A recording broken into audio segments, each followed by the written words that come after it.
Okay.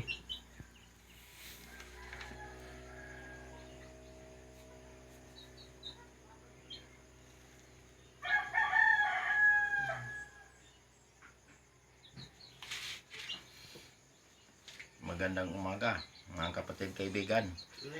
Narito na naman tayo para mag-aral sa salita ng Diyos.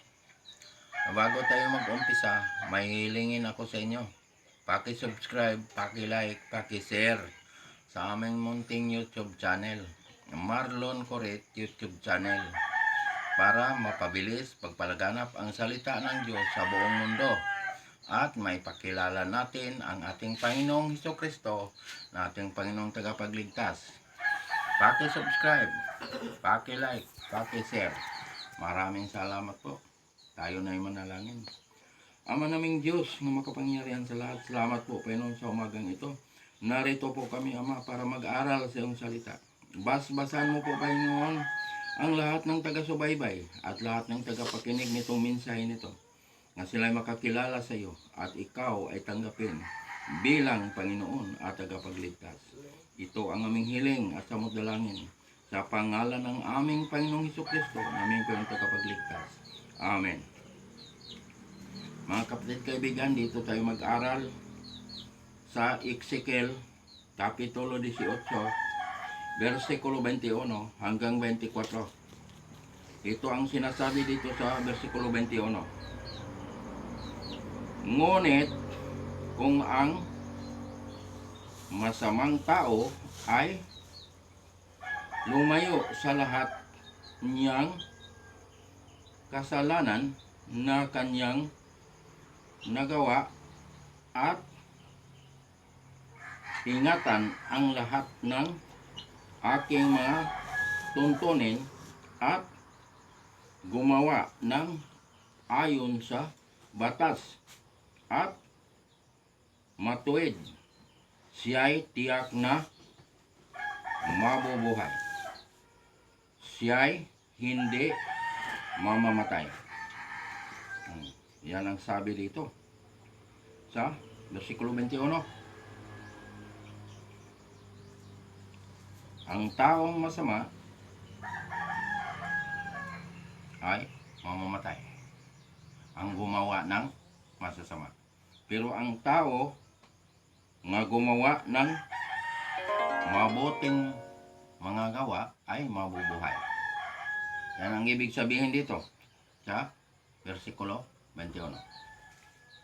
Basta gumawa ka ng kasalanan, mamamatay ka. Dahil ang kabayaran ng kasalanan ay kamatayan. Pero pag gumawa ka ng mabuti, mabubuhay ka. Yan ang ibig sabihin dito sa versikulo 21. Gumawa tayo ng mabuti para tayo ay mabuhay. Manalig kay Kristo, tanggapin si Kristo bilang Panginoon at tagapagligtas. Hindi tayo makagawa ng mabuti pag tayo-tayo lang. Pag wala si Kristo, hindi tayo makagawa ng mabuti. Dahil ang gagawin ng tao nga hindi nakakilala kay Kristo, mahilig gumawa ng kasalanan. Yan ang ibig sabihin nito. 22. Ito ang sinasabi dito sa versikulo 22. Alinman sa kanyang mga paglabag na nagawa niya ay di na alalahanin pa laban sa kanya, sapagkat sa matuwid na gawa na kanyang ginawa ay mabubuhay siya. Pag gumawa ka ng matuwid, ang kasalanan mo ay hindi na alalahanin ng Diyos. Mabubuhay ang mga gumagawa ng matuwid. Pero pag masama ang ginagawa, ay mamamatay. Dahil ang kabayaran ng kasalanan ay kamatayan. Yung mga gumagawa ng masama, mamamatay. Pero Pag gumawa ka ng mabuti, ikaw ay mabubuhay. Yan ang ibig sabihin dito. Sa versikulo 22, basta gumawa tayo ng mabuti, mabubuhay. Pero pag gumawa ng masama, mamamatay. 23, ito ang sinasabi dito sa versikulo 23. Mayroon ba akong anumang kasiyahan sa kamatayan ng masama? Sabi ng Panginoong Diyos. At hindi ba mabuti na siya'y humiwalay sa kanyang lakad at mabuhay? Tanong.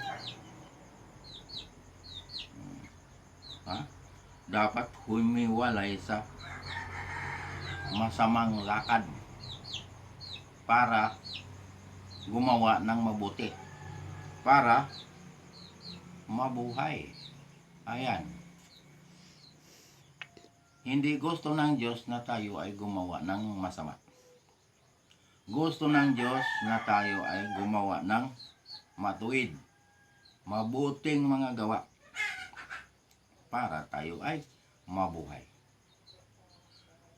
Ang Diyos ay nagtuturo sa bawat isa sa atin na tayo ay humiwalay sa lakad na masama. Ang gusto ng Diyos na lumakad tayo sa matuwid. Gumawa tayo ng mabuti. Yan ang gusto ng Diyos para tayo ay mabuhay. Tinuturuan tayo ng Diyos sa mga gawa na mabuti para tayo ay mabuhay. Yan. Ang Diyos ay hindi nagkulang sa paalaala at sa pagtuturo sa bawat isa sa atin. Tinuturuan tayo ng Diyos na lumakad sa matuwid na lakad. Gumawa ng mabuti. Yan ang itinuturo ng Diyos para tayo mabuhay. Pag tayo gumawa ng kasalanan o kasamaan, dahil pag gumawa ka niyan, mamamatay ka. Dahil ang kabayaran ng kasalanan ay kamatayan. Kaya si Kristo namatay sa cross dahil sa kasalanan ko, kasalanan nating lahat. Buhay ng ating Panginoon ang ibinayad ng ating kasalanan.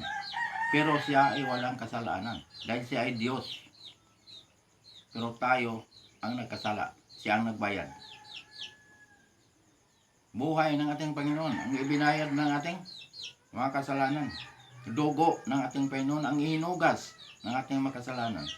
Kaya hindi kaya bilhin ang kaligtasan kahit sinong mayaman sa buong mundo. Dahil buhay ng ating Panginoon ang ibinayad.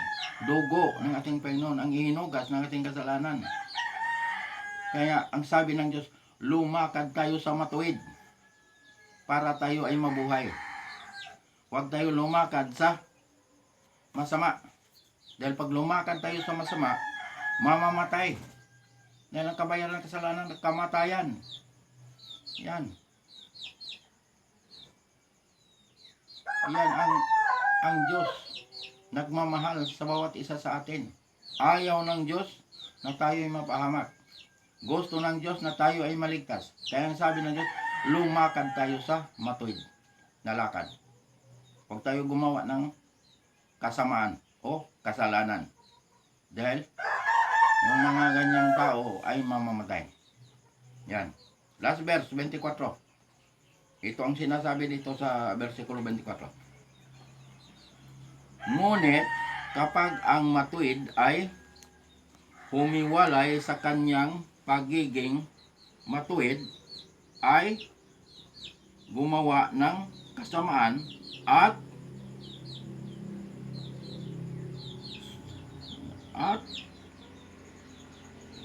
gumagawa ng gayon ding kasuklam-suklam na bagay na ginagawa ng masamang tao. Mabubuhay ba siya? walang alalahanin sa mga matuwid na gawa na kanyang ginawa dahil sa dahil sa kataksilan na kanyang ipinagkasala at sa kasalanan na kanyang ginawa, siya ay mabubuhay. Yan ang sinasabi dito. Walang alalahanin ang mga gumagawa ng matuwid dahil siya ay mabubuhay. Basta gumawa ng matuwid, mabubuhay. Pero ang gumawa ng masama, ikaw ay nakakilala sa Diyos, tapos bumalik ka, paggawa ng masama, ay mamamatay ka. Pero ang mga hindi nakakilala sa Diyos, tapos siya ay gumawa ng mabuti, ay mabubuhay. Yan ang ibig sabihin nitong ating pinag-aralan dito sa 24. Humiwalay ka sa paggawa ng kasalanan, ikaw ay mabubuhay. Pero ang mga nakakilala tapos humiwalay sa matuwid, sila ay mamamatay. Kakilala na sana, pero humiwalay, bumalik, paggawa ng masama, mamamatay. Pero ang hindi nakakilala tapos humiwalay sa kasamaan at tapos gumawa ng mabuti, ay mabubuhay. Yan ang ibig sabihin nito sa versikulo 24. Gaano man kalaki ang ating kasalanan, gaano man kaitim ang ating kasalanan, pag tayo ay humingi ng tawad sa Panginoon, patatawarin tayo ng Diyos. Bibigyan niya tayo ng buhay na walang hanggan.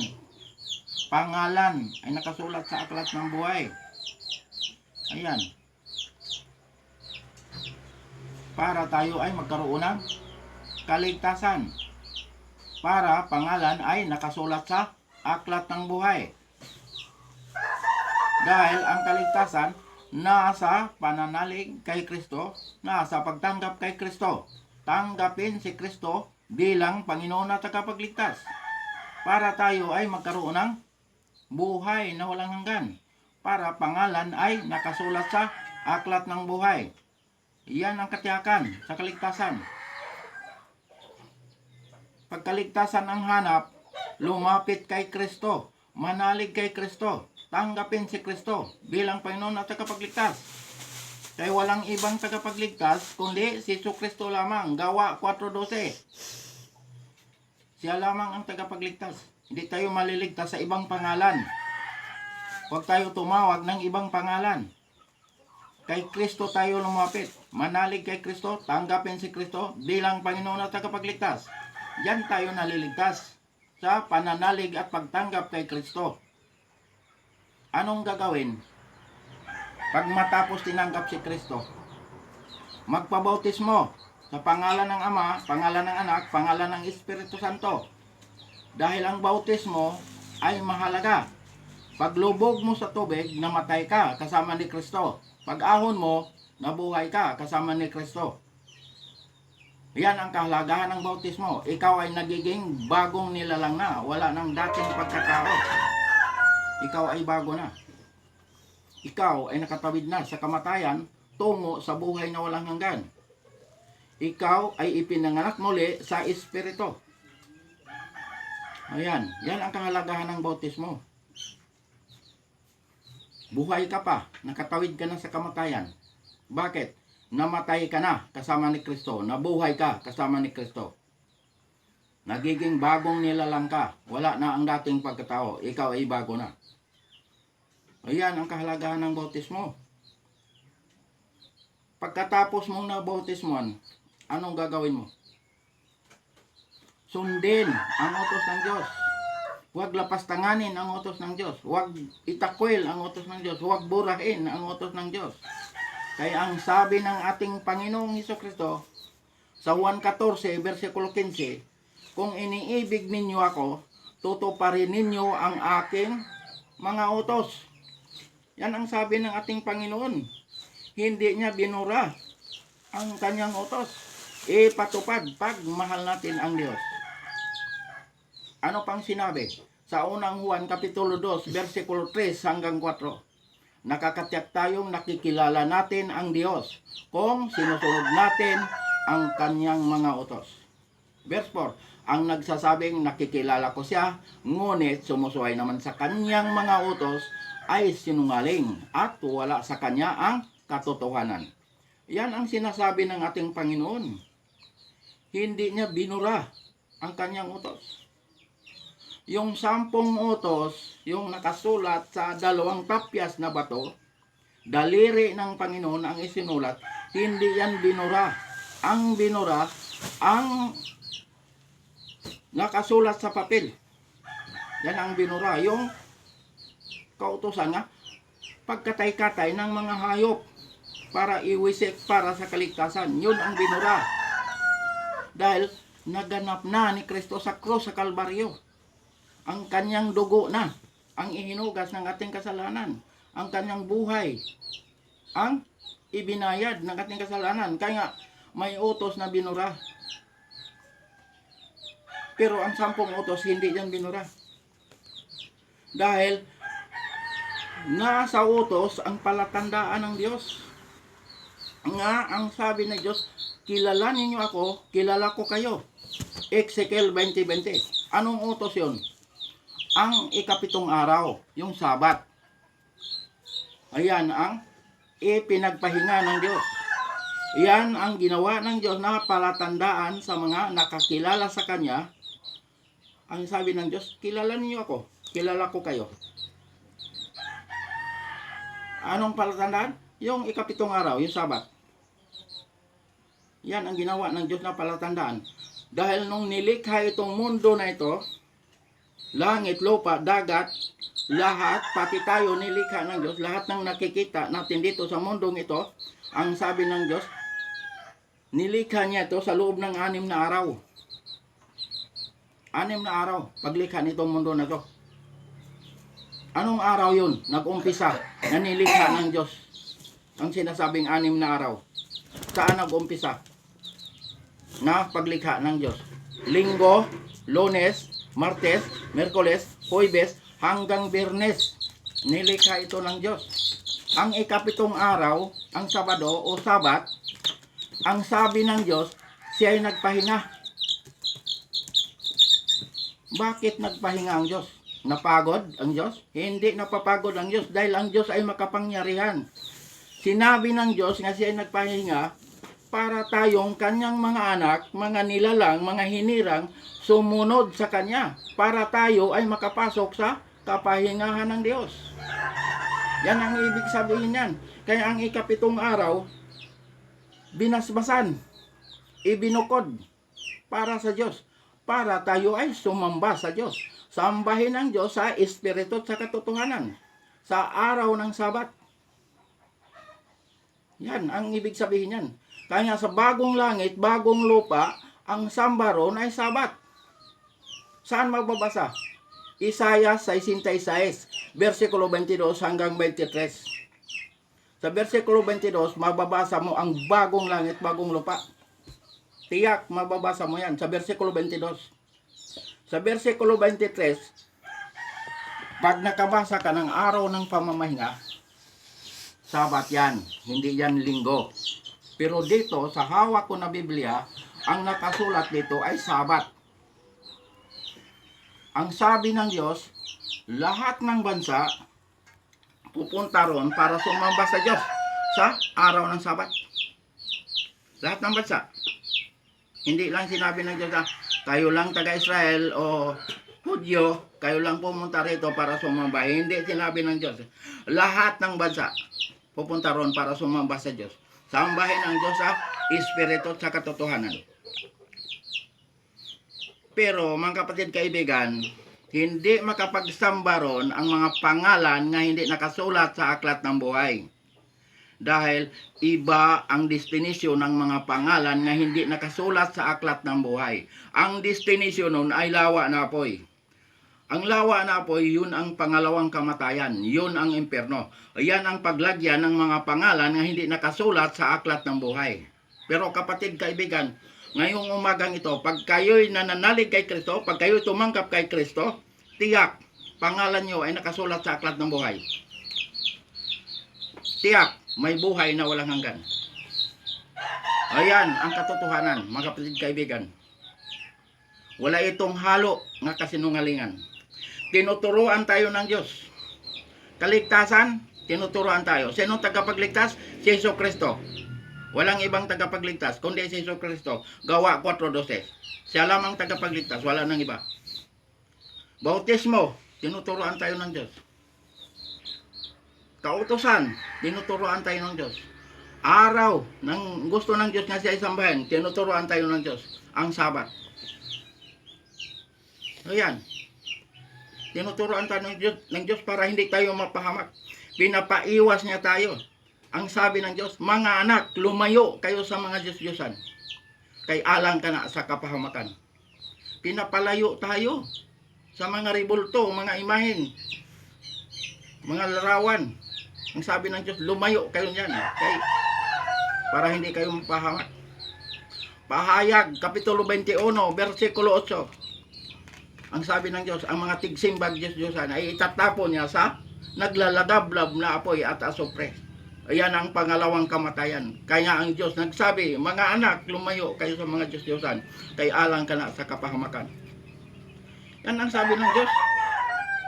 Tinuturuan tayo para hindi tayo mapahamak. Gusto ng Diyos nga tayo'y sumunod sa Kanya. Ayaw ng Diyos na tayo'y mapahamak. Mahal tayo ng Diyos. Kaya ang buhay niya ibinayad, dugo niya ang hinugas ng ating kasalanan. Kaya mga kapatid kaibigan, paniwalaan natin itong mensahe na to dahil ito'y katotohanan. Ang Diyos ay hindi marunong magsinungaling. Pag sinabi ng Diyos ay katotohanan at magaganap at matutupad. Nga ang sabi ng Diyos, babaguhin niya ang langit at lupa. Lahat ng masasama ay lilipulin ng Diyos. Kaya mga kapatid kaibigan, ihanda ang ating sarili dahil malapit na ang pagbabalik ng ating Panginoon. Baka hindi tayo handa. Tiyak, maiiwan tayo dito. Kaya sabi ng Diyos, isasama niya ang Kanya. Kilala niya ang Kanya. Kaya naghanda ang ating Panginoon ng ating matitirahan doon sa Kanyang kaharian. Kaya ang sabi ng Diyos, kung saan siya, nandun din tayo kasama niya. Doon tayo magpapatuloy sa pagsamba sa Diyos. Sambahin natin ang Diyos sa Espiritu at sa katotohanan. Doon sa bagong langit, bagong lupa, nga pinaghaharian ng katarungan. Yan mga kapatid kaibigan. Yan katotohanan. Hanggang dito na lang tayo mga kapatid kaibigan. Paki-subscribe, paki-like, paki-share sa aming munting YouTube channel, Marlon Coret YouTube channel, para mapabilis pagpalaganap ang salita ng Diyos sa buong mundo at maipakilala natin ang ating Panginoong Hesukristo, nating Panginoong tagapagligtas. Maraming salamat po. Tayo na'y manalangin. Ama naming Diyos na makapangyarihan sa lahat. Salamat po, Panginoon, sa mga salita mo naming napag-aralan ngayong umagang ito. Basahan mo po, Panginoon, ang lahat ng taga-subaybay at lahat ng tagapakinig nitong mensahe na ito, na sila'y makakilala sa iyo at ikaw ay tanggapin bilang Panginoon at tagapagligtas. Ito ang aming hiling at samot dalangin sa pangalan ng aming Panginoong Jesucristo, naming Panginoon tagapagligtas. Amen.